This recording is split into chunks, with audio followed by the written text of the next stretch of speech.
Pokemon, and one of my favorite Pokemon is actually HooH. And every time Ash sees HooH, I'm almost as excited as him. So naturally, in all of the Pokemon games I played, I wanted to have HooH in my team because I really love the Pokemon. Then I came across this game where you can actually get Pokemon and then build teams with them, and the animations for some of the moves of these Pokemon were really nice.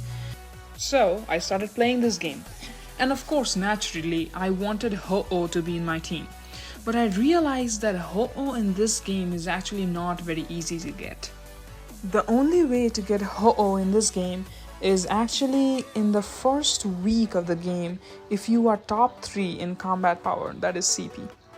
Now that seems a bit hard when you have different VIPs in the game, and I was just very sure that I wasn't going to spend any money on this game, but I still wanted that HooH.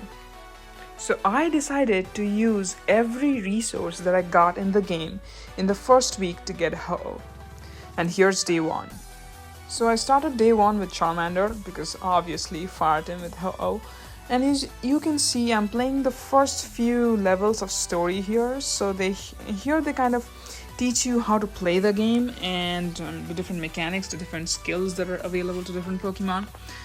And one thing that's very important that I need to mention here is that if you are also like me and you don't want to spend money on this game, but you still want that HooH on the first week because it's a great Pokemon to have, it's an S+ Pokemon, the only way to do so is to buying max energy every day for 7 days with diamonds.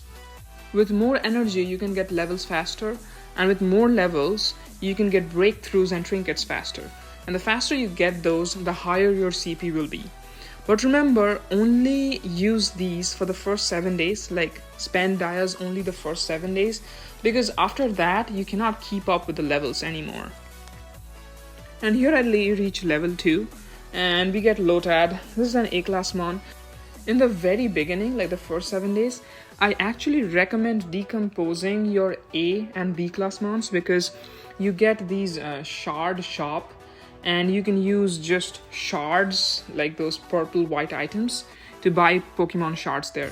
So for example, you have your A and B class mons, which you then decompose to get those shards, and then you use those shards to actually buy actual shards of Pokemon you already have, and you can start them up, which actually gives you a lot of CP. Now on day 1, once you start or you finish the first chapter, remember to use the codes because these codes gives you like diamond draw tickets. Some of them give diamonds and then some give you, I think, energy as well. And try to get as many rewards as possible from this open server carnival thing. And you can also buy these resources for diamonds if they are like good resources, for example energy or stuff like that. And here don't forget to grab all of the energy like I did here. You will otherwise spend diamonds trying to get energy. So this is basically the technique that you need to follow every day in order to get the most CP at the end of 7 days. Now as soon as you get your diamond draw tickets, I do the diamond draws to get the S Pokemon as quick as possible. So here's first I get Aron, which is really nice. Next is Lapras, which is good. Next is Suicune. I really like Suicune. And there's 5 shards, like Uni shards there, and Mew shards. Also do the coin draws if you're not running low on coins. Every little thing that you get in here actually gives you more CP, and your aim is to get as much CP as possible during these 7 days in order to get HooH. Now here we're about to start day 2, and there's a lot of Gyarados shards, so I decided to make Gyarados. Right now there just seems to be a few VIPs, so I think we are good. If someone else shows up, we'll have to kick things up a notch. At this stage things were running well, and I was doing dailies and stuff, and I decided to start day 3. So here we have day 3. I think I got all of these S Pokemon last time. As you can see here, we have reached like level 24 or 25, and I have upgraded breakthroughs and trinket as far as I could, and we are doing a little bit of story here. I'm kind of stuck at story because I lack damage. Now let's take a look at the combat power rankings.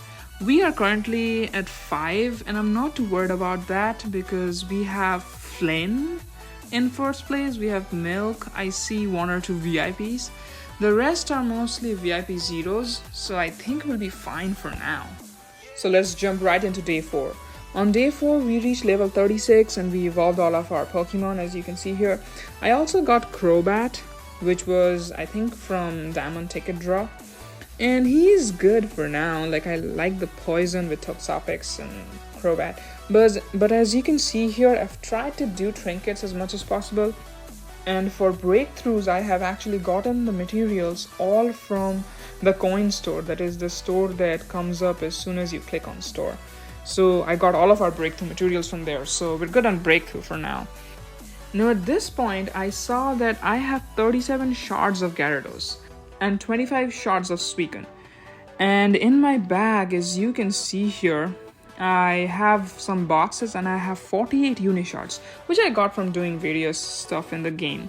And therefore, we can actually use those Unishards to start up Suicune and Gyarados if we want to get that extra boost of CP on the last day. On day 5, we actually start up Gyarados. I think I bought some Gyarados shards from store. And our Suicune is still at 3 stars though. And we are, I think, lacking some breakthrough materials for the breakthrough. And we hit level 45. So we can do a few more trinkets. And that's it. And things are actually getting spicy in the CP ranking list. I also invested in some effort points, like the ones that you get from Adventure Road, to get the effort values a bit higher up. But we'll see what happens in the CP rankings at the end.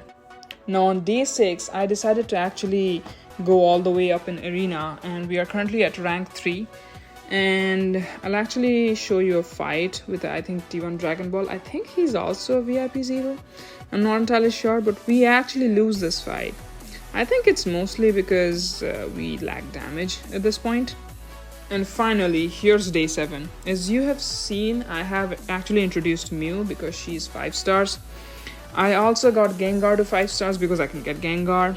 Gyarados is also now 5 stars, which is pretty good because of all of the shards and the shards I bought from store.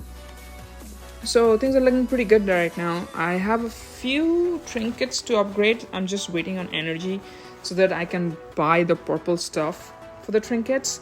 And it has been really close in terms of combat power. And I haven't showed you the rankings till now, but I can ensure you that it was very, very close. So use diamonds for energy, use Unishards to start up Pokemon, buy as much breakthrough material as you can from the store in order to gain higher CP. Almost close to 100k in CP.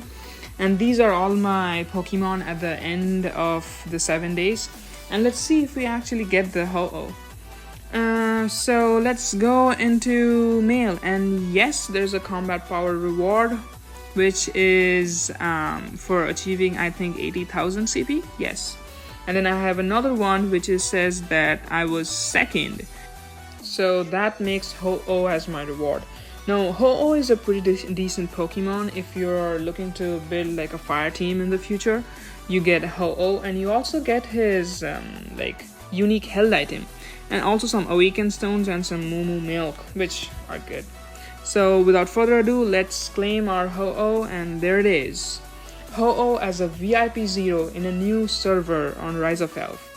So guys, I think every one of you can do it if you want to, but you'll have to get lucky so that the VIPs in your server don't spend a ton trying to get HooH. There's a top 3 ranking in your server. And remember, during the first week, you can spend Unishards, diamonds, and even buy the breakthrough materials at the store. And you can get HooH as well. For more updates on this free-to-play account, stay tuned, and I'll see you on the next one. Goodbye.